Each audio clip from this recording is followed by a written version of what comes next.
भैया, आपका धन्यवाद भी मैं कैसे करूं।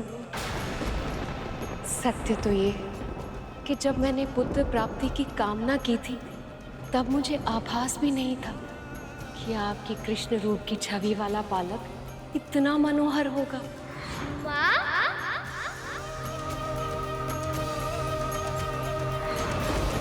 वो तो सच में इतना नटखट है, इतना मनमोहक है। जब मैं उसकी आंखें देखती हूँ, जब मैं उसका मुख देखती हूँ, तो मुझे इतने सुख का आभास होता है जिसकी मैं कल्पना भी नहीं कर सकती। उसकी आंखें बिल्कुल आपकी तरह, और मुस्कुराहट मुस्कुराहट तो ऐसी है कि सम्मोहित कर ले।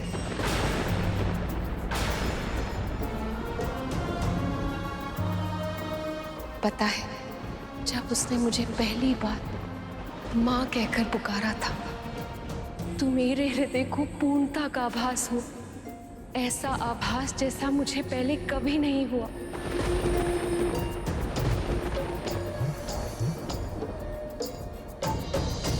भैया, आपने मेरी पति की उस दुष्ट असुर से रक्षा की, उन्हें मुक्त कराया, मुझे मन वांछित पुत्र प्राप्ति का वरदान भी दिया। अब मेरी आंखें मेरे महादेव को देखने के लिए तरस रही हैं प्रभु। मेरे कान उनके मुख से पार्वती सुनना चाहते हैं, और मैं चाहती हूँ कि अपने पुत्र को उनसे शीघ्र से शीघ्र मिलाऊं, ताकि जब वो पहली बार उन्हें पिता कहकर पुकारेगा, तो सदैव सदैव स्थिर रहने वाले महादेव प्रसन्नता के सागर में खो जाएंगे।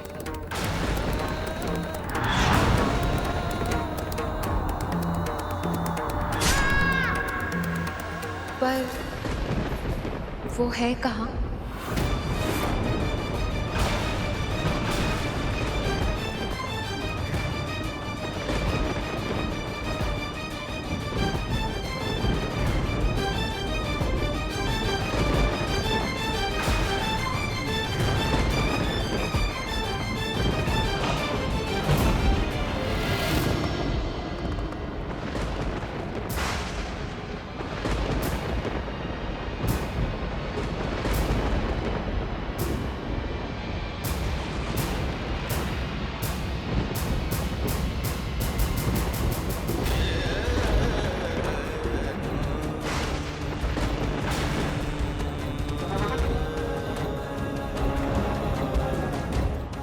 महादेव यहाँ है और मुझे इसका आभास भी नहीं हुआ। ऐसा क्यों?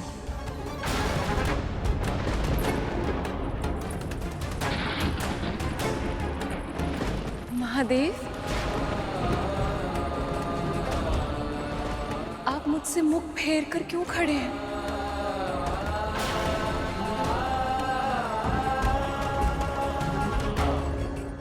मुझसे कोई भूल हुई है क्या?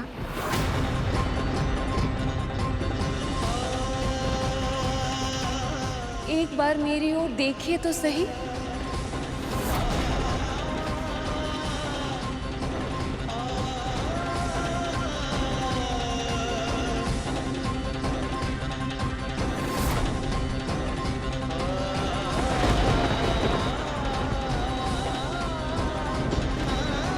हुआ क्या है?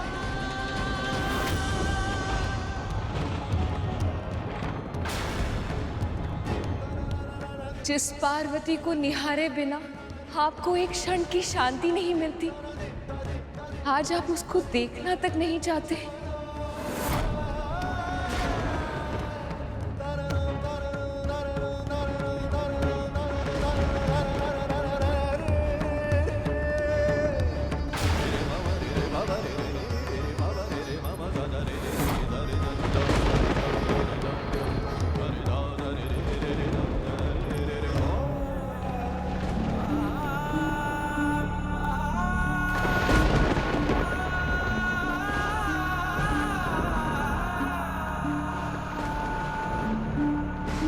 मेरे महादेव के मुख पे उदासी, ये कैसे संभव है? हमेशा स्थिर रहने वाले महादेव आज विचलित क्यों हैं?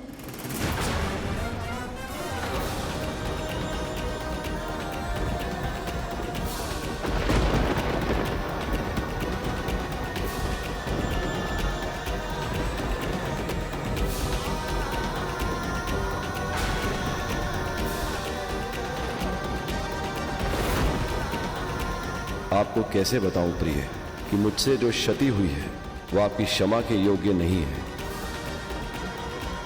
मुझसे आपकी भावनाओं को ठेस पहुंचने की भूल हुई है। ये महादेव के मुख पर इतनी उदासी क्यों है? ये अवश्य कोई अनहोनी का संकेत है।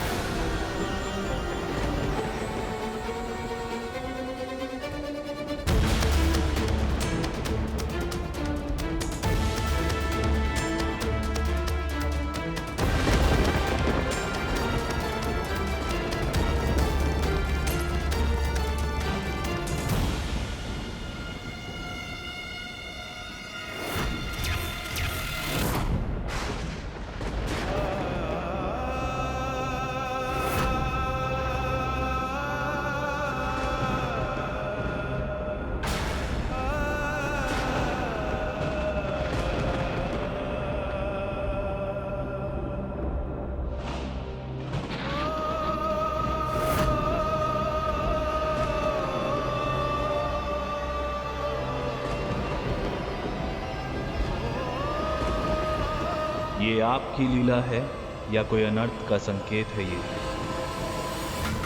ये अवश्य संसार के कल्याण के लिए महादेव का परोपकार है। किंतु माँ की पीड़ा, काश मैं उनकी पीड़ा को ग्रहण लगा सकता।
सखी, सखी, सखी।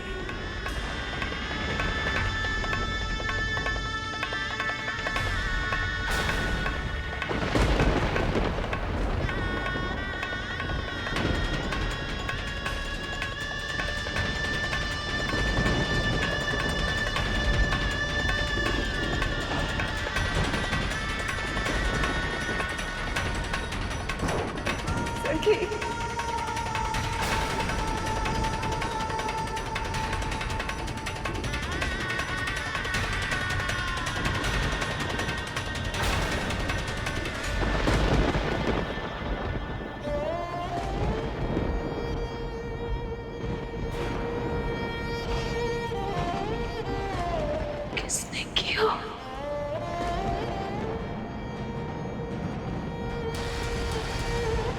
किसने किया?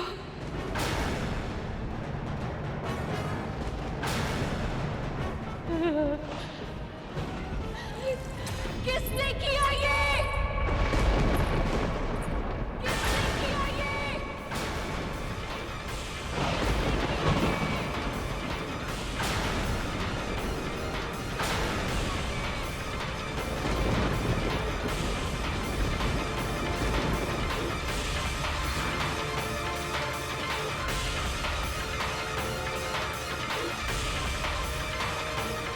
ये कथा सुनने के बाद जब हमारा मन इतना विचलित हो रहा है तो फिर मां पार्वती पर क्या बीती होगी? जब मेरे पुत्र घायल हुए थे, उनकी पीड़ा को देखकर मैं कितनी विचलित हो गई थी।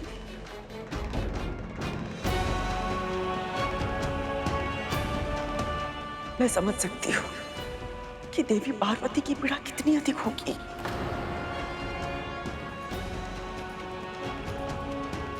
और उनको इस दशा में देखकर प्रभु महादेव कितने दुखी हुए होंगे। कैसे बता पाए होंगे उन्हें कि जो हुआ वो उनके कारण हुआ था। उत्तर दीजिए, किसने किया ये? महादेव, महादेव, आप मौन क्यों हैं? किसी ने आपके होते हुए हमारे पुत्र को हमसे छीन लिया और आप शांत हैं। क्यों महादेव? उत्तर दीजिए, कौन है वो अत्याचारी?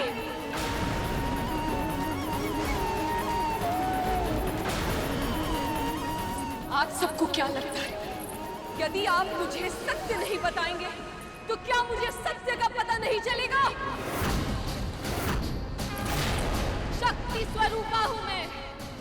ऐसा कोई सत्य नहीं है जो मुझसे छुपा रह जाए।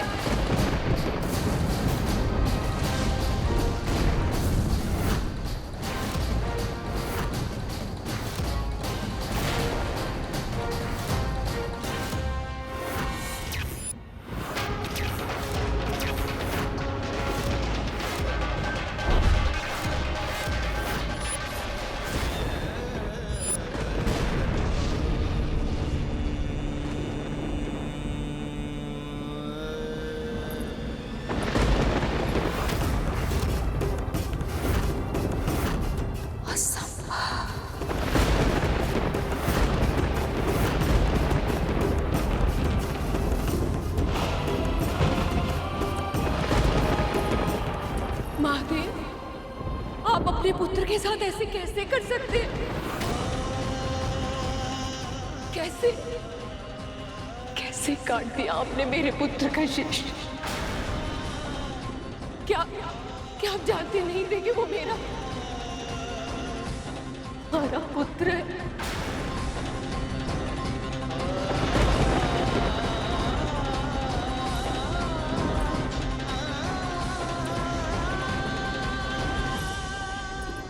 वो पुत्र जिसे पाने के लिए मैं वर्षों से तड़प रही थी।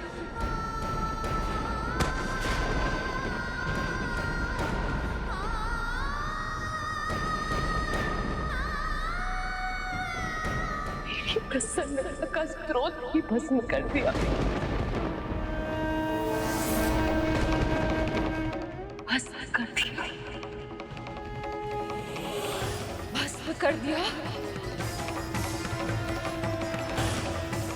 भस्म कर दिया।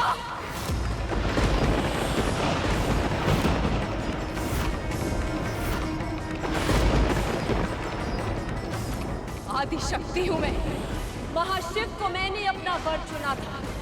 जब तारकासुर के वध के लिए इस सृष्टि को शिव और शक्ति के पुत्र की आवश्यकता थी, तब मैंने उस रूप में इनसे दूर जाने के बाद सती के रूप में अवतरित हुई।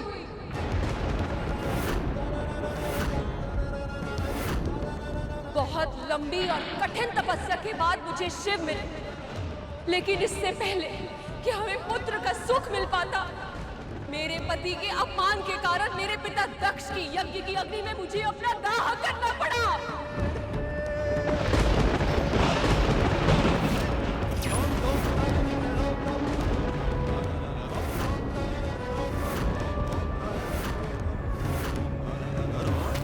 अब तक वो जलन मुझे अनुभव होती है।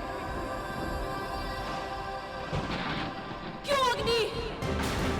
स्मरण है तुम्हें मेरी वो तड़प, मेरी चित्कार? स्मरण है या भूल गए?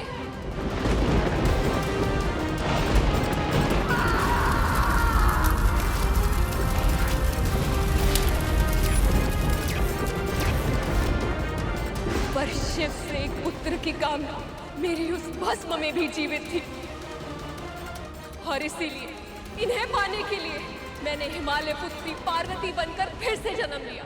और आप समाधि में लिए आपको मेरे वापस आने का आभास तक नहीं हुआ। वर्षों तक तपस्या करनी पड़ी मुझे, तब जाके आप प्रसन्न हुए और हमारा विवाह हुआ। और हमारे विवाह के बाद क्या हुआ, स्मरण है ना आपको महादेव? स्मरण है ना कि क्या हुआ था मेरे पहले पुत्र कार्तिकेय के जन्म के समय?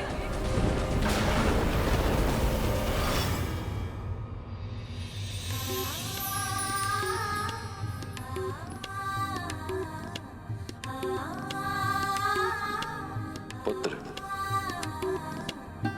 आज से ये तुम्हारा अस्त्र होगा। प्रभु, अभी तो केवल ये बालक है। इसका जन्म ही तारका के वध के लिए हुआ है। पुत्र, प्राणियों की रक्षा के लिए तुम्हें भारत के दक्षिणी भाग में जाना होगा। जो आज्ञा पिताजी। प्रस्थान करो। आशीर्वाद दीजिए पिताजी, आशीर्वाद दीजिए मां।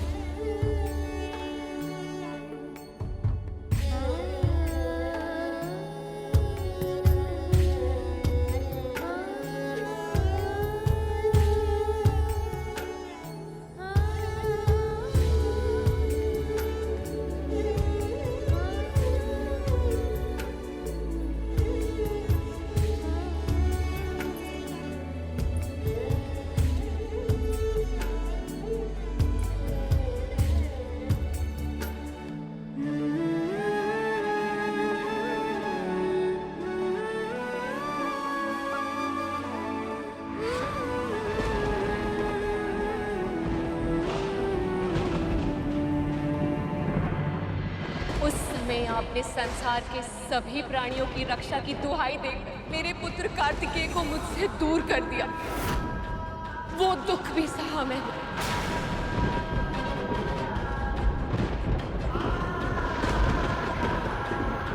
पर मेरे मन में एक पुत्र को दुलार करने की इच्छा और भी अधिक प्रबल हो गई।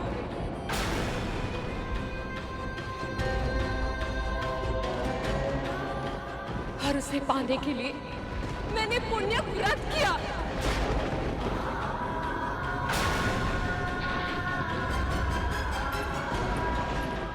आपने तो स्वयं मुझे मनवांछित पुत्र का वरदान दिया था। फिर मेरा पुत्र मुझसे क्यों छिन जाने दिया प्रभु?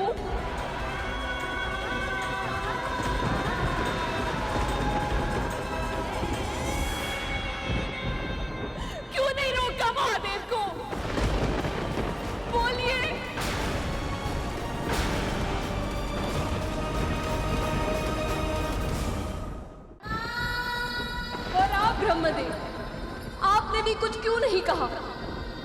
या फिर आप कुछ करना ही नहीं चाहते थे?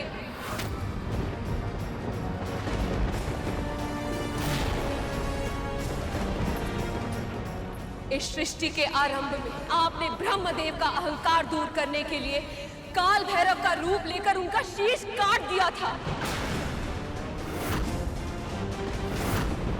फिर सती के रूप में मेरे भस्म हो जाने के बाद वीरभद्र का रूप लेकर प्रजापति दक्ष का शीश काट दिया था। अपने शक्ति प्रदर्शन के लिए आपको शीश काटने के अतिरिक्त और कुछ आता है या नहीं? और कुछ आता है या नहीं? और कुछ आता है या नहीं? और कुछ आता है या नहीं? उत्तर दीजिए महादेव। आप सर्वशक्तिमान हैं, ईश्वर। तो क्या किसी का भी शीश काट देंगे, चाहे वो आपका अपना पुत्र ही क्यों ना हो? क्यों महादेव, क्यों? उत्तर दीजिए मेरे प्रश्न का। क्या अपराध था मेरे पुत्र का? कौन सा पाप किया था उसने? किसी का अहित किया था जो सब पर उपकार करने वाले असुरों तक को वरदान देने वाले भोले भंडारी ने एक अन्य से बालक को इतना कठोर दंड दे दिया? उत्तर दीजिए ना महादेव, उत्तर दीजिए ना महादेव, उत्तर दीजिए ना महादेव, उत्तर दीजिए।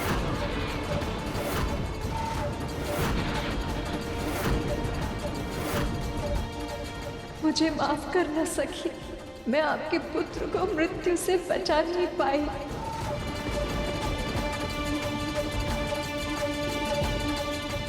मैं आपकी खामोशी की वजह समझ सकता हूँ सर। आपने तो मुझे हत्या के दंड से बचा लिया, लेकिन खुद देवी पार्वती के दोषी बन गए। उत्तर दीजिए ना महादेव। महादेव के पास देवी पार्वती के प्रश्नों का कोई उत्तर नहीं, पर यदि उनके क्रोध ने विराट रूप ले लिया तो ना जाने उसका कितना दुर्गम परिणाम होगा।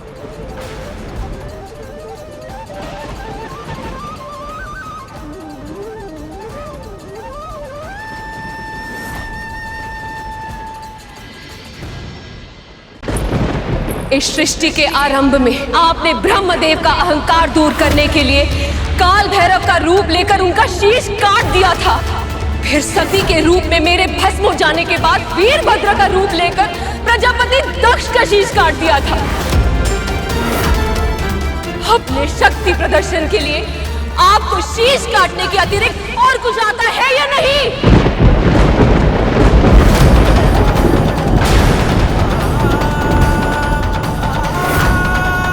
उत्तर दीजिए महादेव।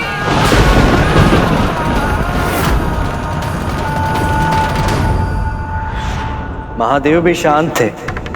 वे जानते थे कि मां पार्वती उस समय जिस मानसिक स्थिति में थी, उस भावुकता में वो ना तो सत्य सुन पाती और ना ही उसे समझ पाती। इस संसार में सबसे अधिक भयानक कुछ है तो वह एक स्त्री का आक्रोश, वो भी तब जब प्रश्न उसकी संतान का हो। और फिर शिव से प्रश्न करने वाली कोई साधारण स्त्री नहीं थी। आदि शक्ति का स्वरूप स्वयं मां पार्वती थी।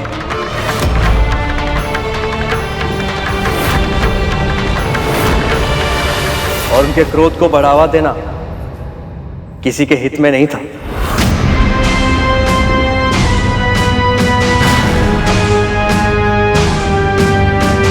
फिर क्या हुआ गुरुदेव? वो ही जो माता पिता को झगड़ा करते देखकर संतानों के साथ सदैव होता है। माँ, हमसे भूल हो गई माँ। कैसी भूल?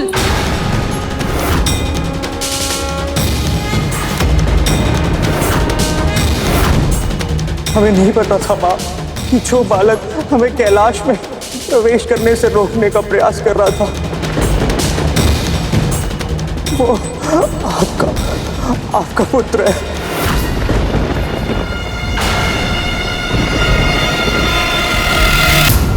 क्या हुआ था यहाँ? क्या हुआ था यहाँ?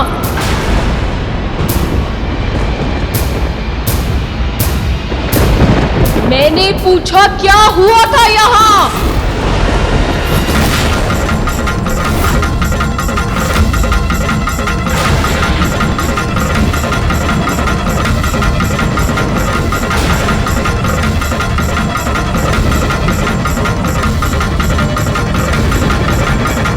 माँ, इसने महादेव को भीतर जाने से रोका था। ठहरिए, बाकी आगे है कि जब तक वो स्वयं बाहर ना आ जाए तब तक किसी को भीतर जाने की अनुमति ना दूं। हमारे विरोध करने पर हमसे युद्ध करने लगा। अब तुम्हें दंड देना ही होगा।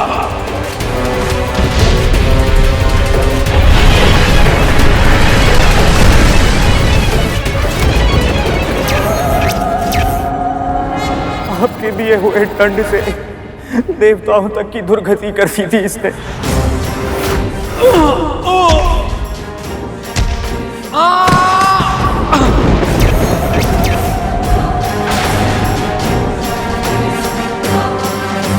जब ब्रह्मदेव और प्रभु नारायण ने इसे रोकना चाहा, इसने उन्हें भी अपमानित किया। वैसे ब्रह्मदेव आपको मुझे उपदेश देने का या उदंड देने का अधिकारी क्या है? बालक,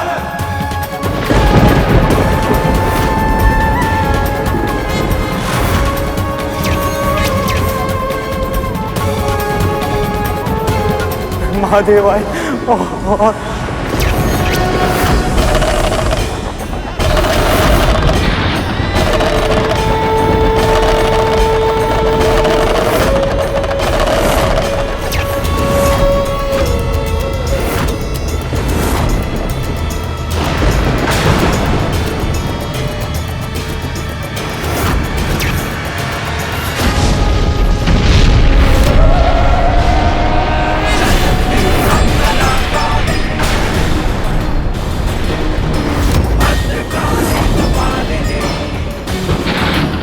नंदी को माँ ने तो अनंत काल में भेज दिया।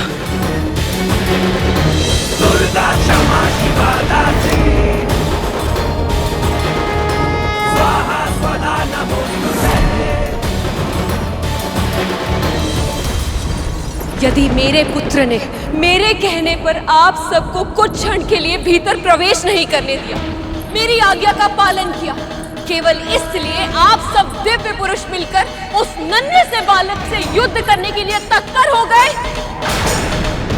कुछ क्षण भीतर नहीं आने दिया तो आप सब दिव्य पुरुष मिलकर उससे युद्ध करेंगे,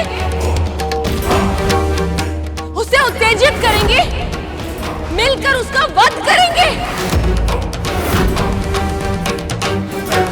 यदि कुछ देर के लिए रोक रहा था तो रुक जाते, मैं पूजा समाप्त करके बाहर आने ही वाली थी, उस नन्हे से बालक की सबसे परिचय करा देती।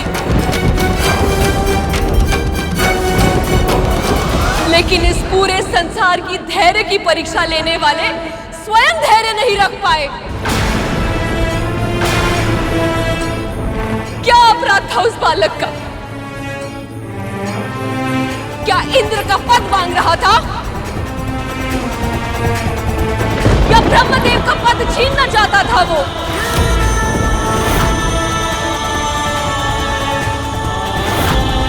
क्या आज के इस नृशंस हत्या के बाद इस पूरे संसार में कोई भी बालक अपनी मां की आज्ञा का पालन कर पाएगा?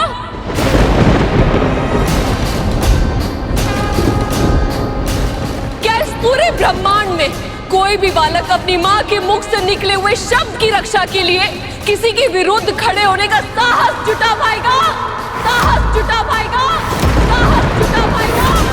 साहस जुटा पाएगा?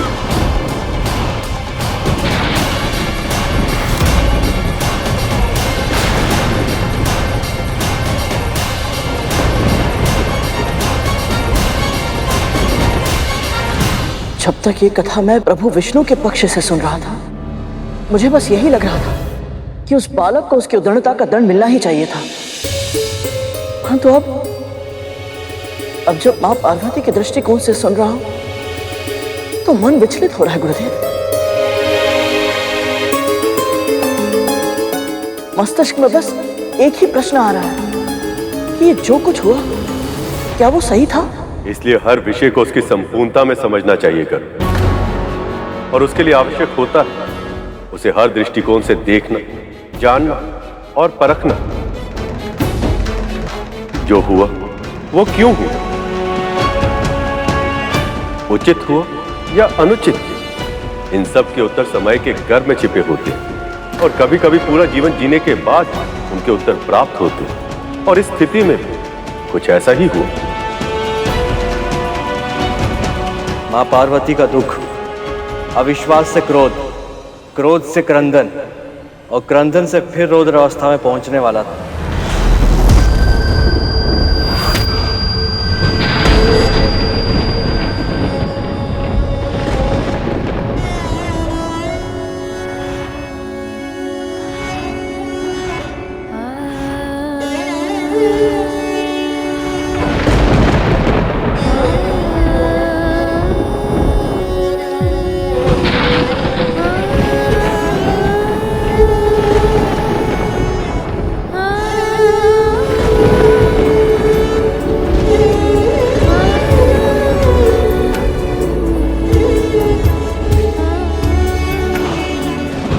मैंने पहले भी इसे जीवित किया था, मैं इसे फिर से जीवित कर सकती हूँ।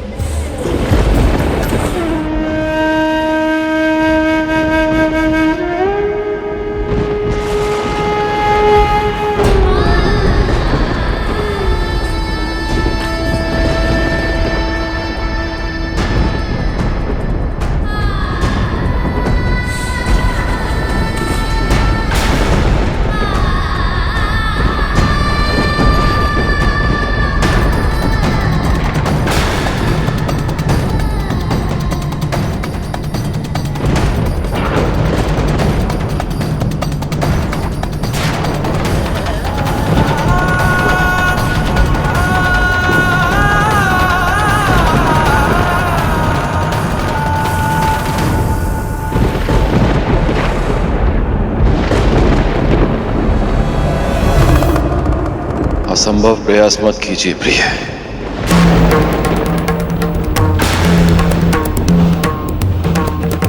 मेरे त्रिशूल से जो एक बार भस्म हो जाए,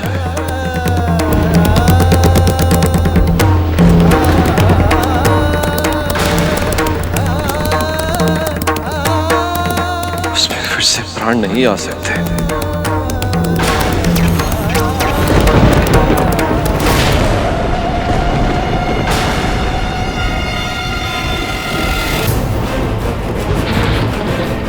यदि मेरा पुत्र जीवित नहीं हुआ तो इस संसार का कोई भी प्राणी नहीं बचेगा।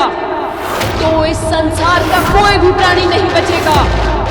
तो इस संसार का कोई भी प्राणी नहीं बचेगा।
आप पुरुष हर नारी को समझते क्या है? आप कुछ भी करेंगे और नारी हर स्थिति में सब कुछ सहती रहेगी।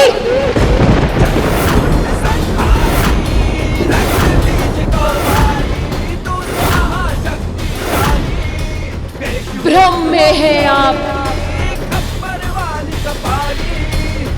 यदि एक नारी संसार को जन्म दे सकती है तो वो संसार को नष्ट भी कर सकती है।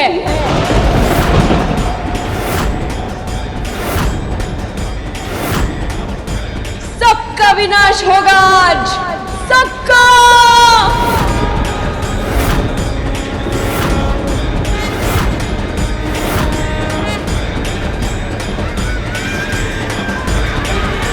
यदि मेरे पुत्र को जीवन का वरदान नहीं मिलेगा तो मृत्यु ने सबका वरण करेगी आज। तो मृत्यु ने सबका वरण करेगी आज। तो मृत्यु ने सबका वरण करेगी आज। कोई शेष नहीं बचेगा। कोई नहीं, कोई नहीं, कोई नहीं, कोई नहीं। महादेव कुछ कीजिए, माँ को रोकिए, नहीं तो इस सृष्टि नष्ट हो जाएगी। महादेव रक्षा कीजिए प्रभु, रक्षा कीजिए। माता पार्वती के स्वरूप से रक्षा कीजिए प्रभु, रक्षा कीजिए।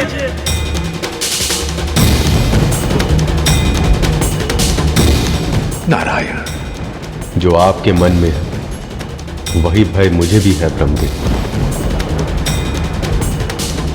इस समय तो महादेव भी आदिशक्ति पार्वती को नहीं रोक पाएंगे।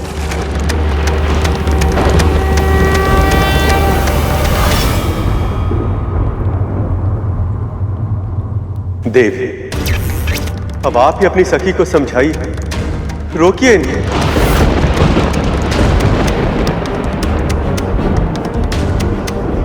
समझने की आवश्यकता आप सभी को है, जिनके सामने एक माँ के पुत्र का कोई महत्व नहीं, किंतु मेरे सामने महत्व है। और मैं सखी पार्वती के साथ हूं।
देवताओं से अपने अत्याचार का प्रतिशोध लूंगी।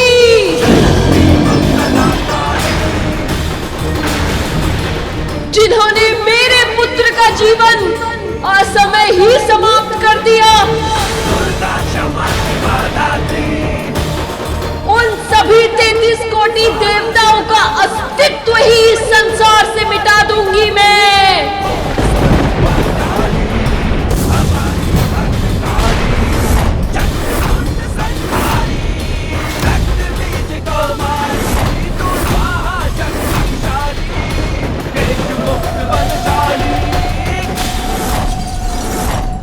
मां के उस रूप का वर्णन करने में मैं भी असमर्थ हूं।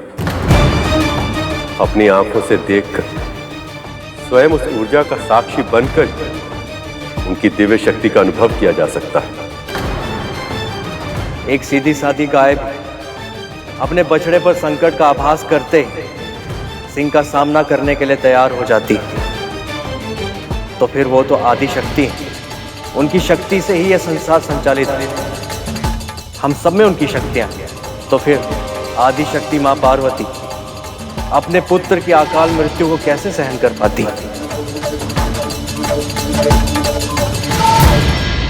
फिर क्या हुआ गुरुदेव?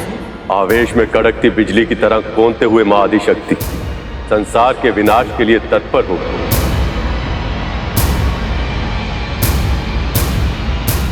और उन्होंने अपनी उग्र शक्तियों को प्रकट करना आरंभ कर दिया। तुम्हें तो रक्षक बनना था, पर बन गए भक्षक।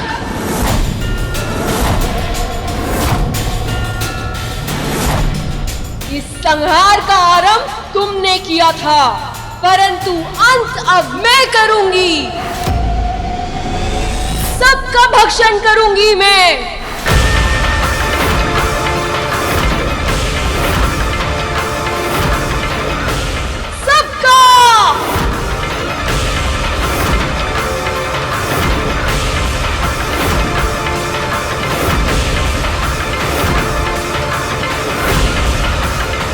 ये क्या कर दिया मैंने? मेरी वक्र दृष्टि केवल उस बालक पर पड़ी, किंतु उसका फल अब समस्त संसार को भोगना पड़ेगा। कुछ कीजिए महादेव, रक्षा कीजिए प्रभु, रक्षा कीजिए।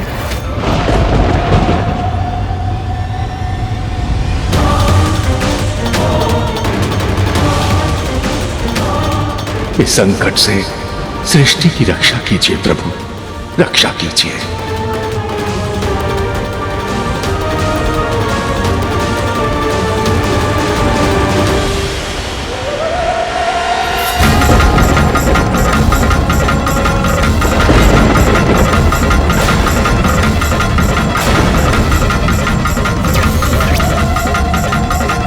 हे महादेव, अब देवी पार्वती के क्रोध से संसार की रक्षा कैसे होगी?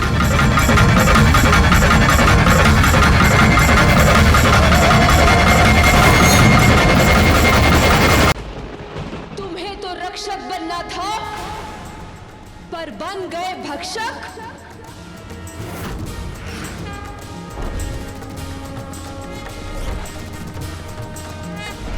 सबका भक्षण करूंगी मैं, सबका।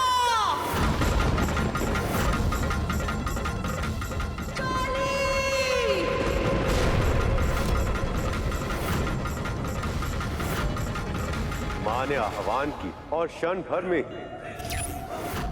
मृत्यु, काल और परिवर्तन की देवी काली प्रकट हो गई।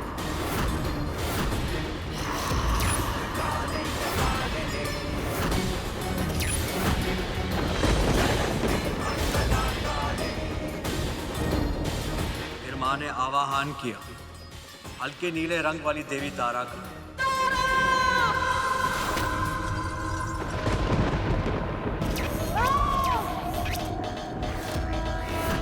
ऊर्जा के सभी स्रोतों की देवी हैं। यहां तक कि सूर्य देव को भी अपनी ऊर्जा इन्हीं से प्राप्त हुई।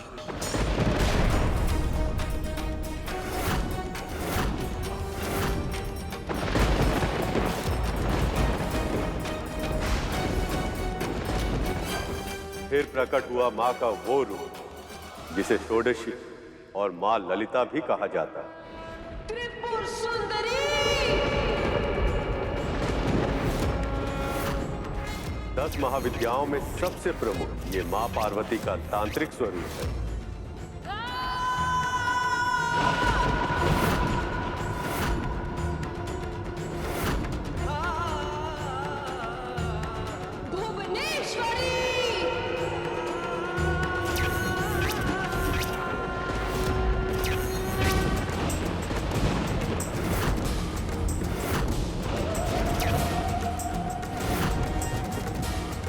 संसार में सभी का जन्म इन्हीं से हुआ है और अंत में सब कुछ इन्हीं में ही मिल जाता है।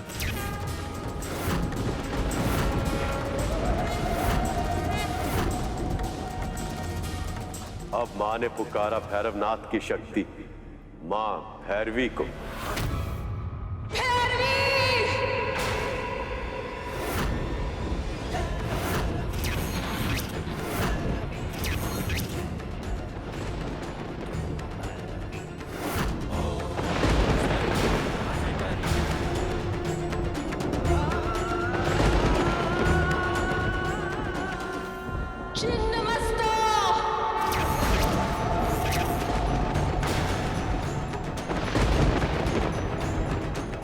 मां की पुकार सुनकर अब आई मां प्रचंड चंडिका, जो अपने ही हाथों में अपना ही कटा हुआ शीश धारण करती।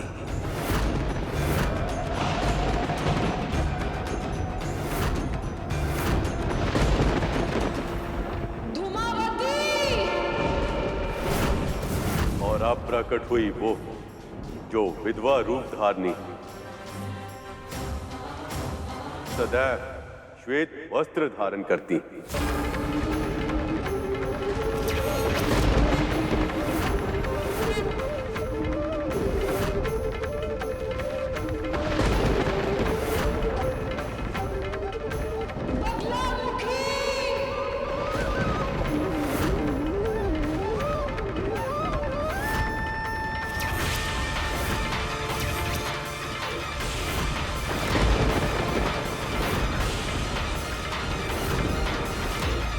अब सभी के मन में भय का संचार करने प्रकट हुई मां पीताम्बरा, देवी का उग्र स्वरूप, जो क्षण भर में ही अपने शत्रु को स्तब्ध अर्थात शक्तिहीन करने में समर्थ।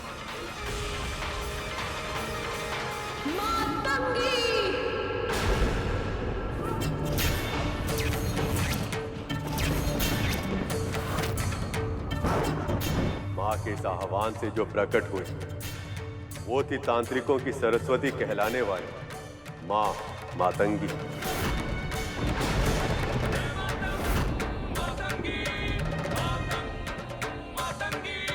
मां मातंगी सरस्वती स्वरूप।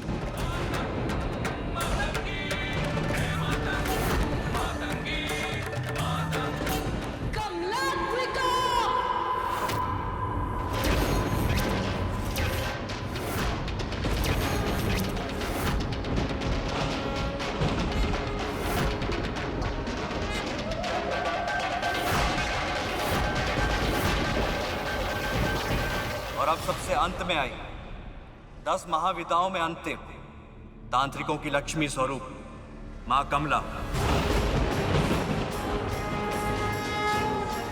प्रिय लक्ष्मी का तांत्रिक रूप।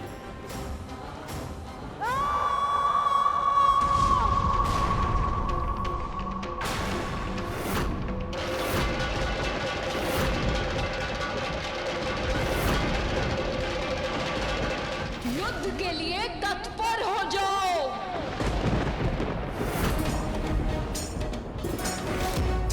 मेरे पुत्र के सामने, एक छोटे से बालक के सामने अपने आप को वीर समझ रहे थे। अब अस्त्र उठाओ और मेरा सामना करो।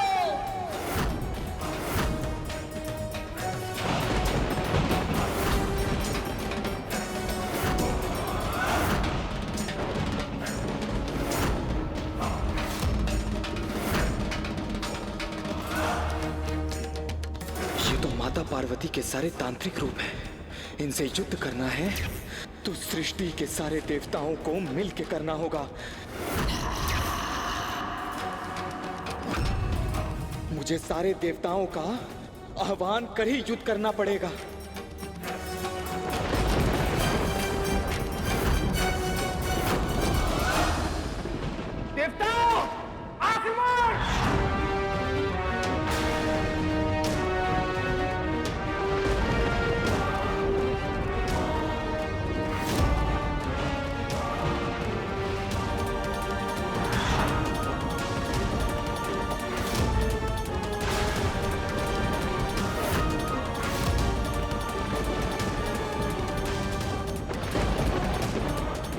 ब्रह्मदेव, ये देवगण क्या कर रहे हैं? क्षमा मांगने के स्थान पर हाथों में अस्त्र उठाने की अभद्रता कर रहे हैं। अब क्या होगा महादेव?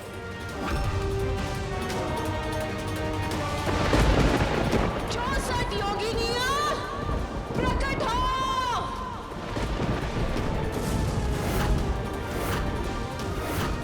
देवताओं ने अस्त्र उठाकर मां को और भी उग्र कर दिया।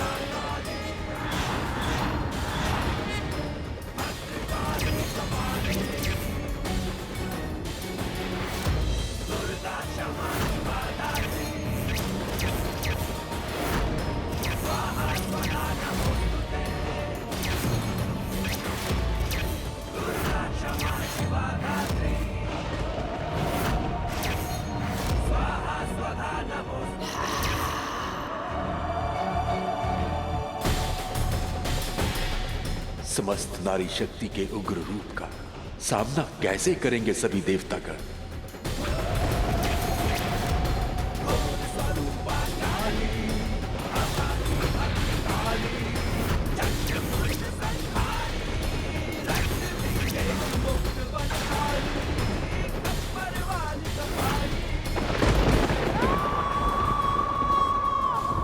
हे कमालात्मिका, आप लक्ष्मी स्वरूप और आपसे युद्ध मैं नहीं कर सकता।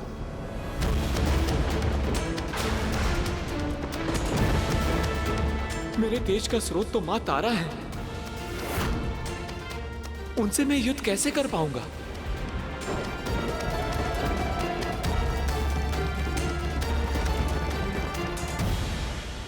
माँ दुर्गा, उनकी 10 महाविदाएं, 64 योगिनियां, नारीत्व की ऐसी महान शक्तियां हैं जिनका सामना करना किसी के लिए भी संभव नहीं है। शीघ्र ही देवताओं को इस सत्य का आभास होने लग गया था।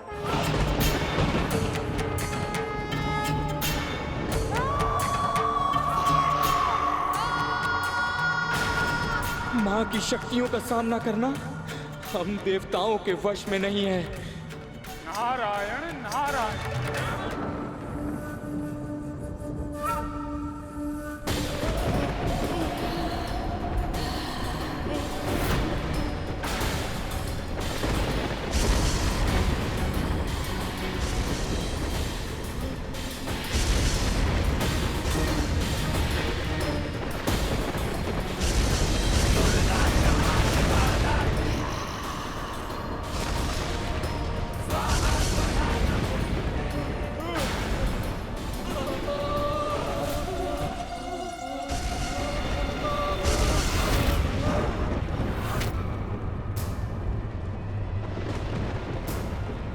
हम देवताओं को शीघ्र अति शीघ्र यहां से निकलना होगा।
योगिनी और महाविद्याओं की शक्ति बहुत अधिक है। इनके विरुद्ध अपने अस्त्रों का प्रयोग तक कर पाना संभव नहीं है।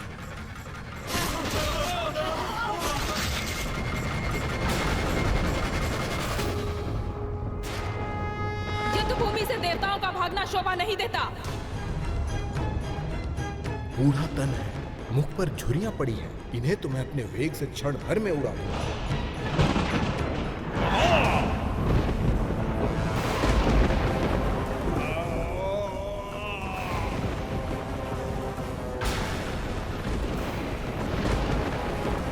ये क्या? मेरी शक्ति का तो इन पर कोई प्रभाव ही नहीं हो रहा है।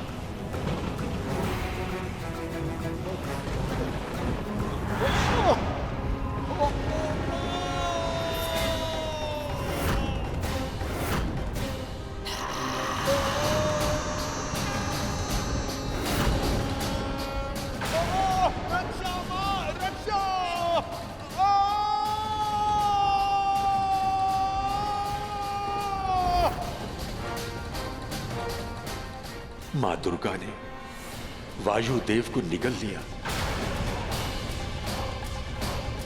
इनकी क्रोध की चपेट में अब कौन आए?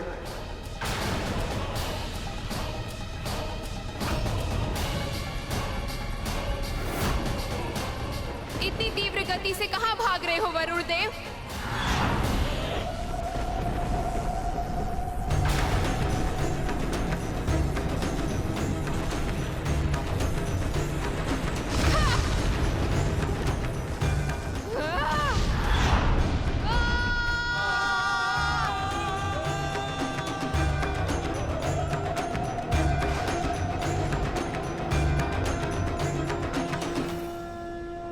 वरुण देव भी मां के उद्र में समा गए।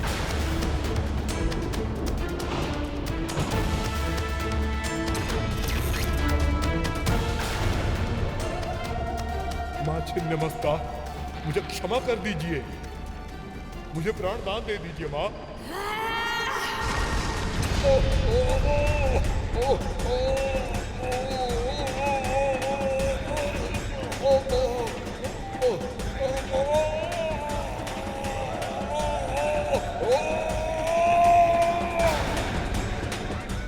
और यमराज,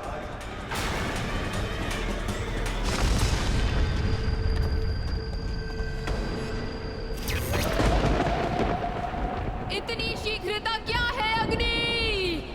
मां भुवनेश्वरी,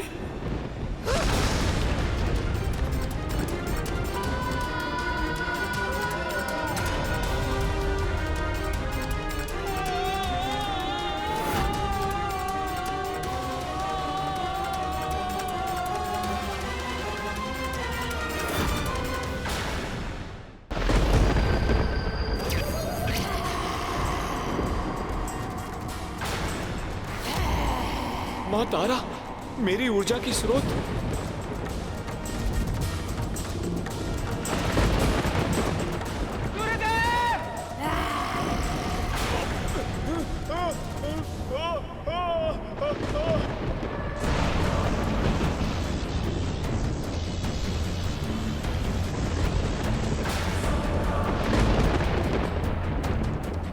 मेरा वज्र।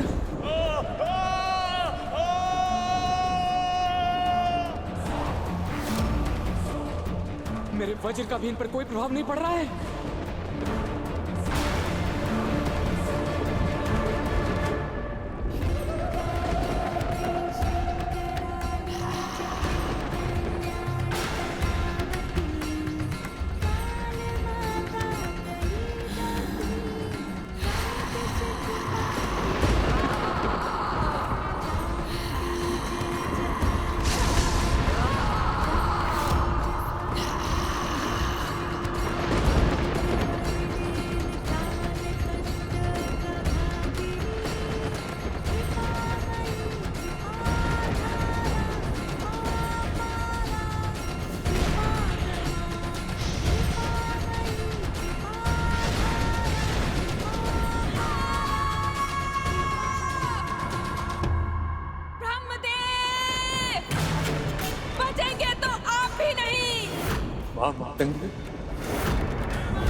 मैं देवी सरस्वती के तांत्रिक स्वरूप का सामना नहीं कर सकता।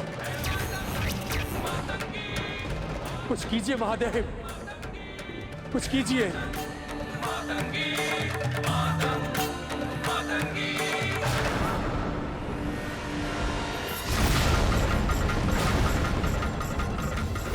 कमलात्मिका,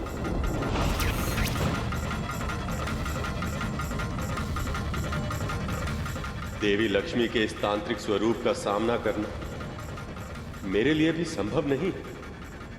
अब आपको ही कुछ करना होगा। मां दुर्गा को रोकिए, सृष्टि की रक्षा कीजिए महादेव।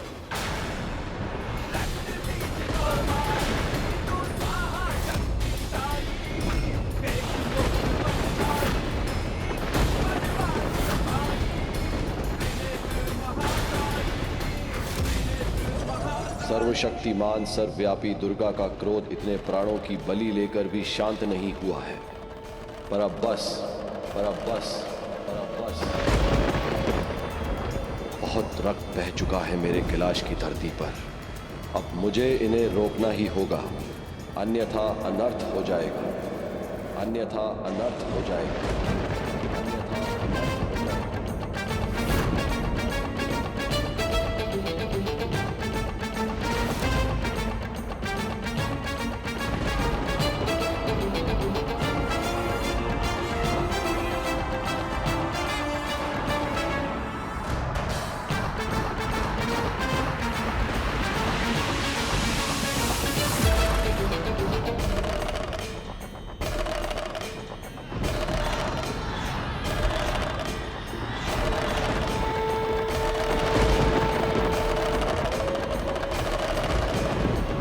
अभी तो शक्ति के विरुद्ध स्वयं शिव खड़े हो गए, अब तो विनाश निश्चित है।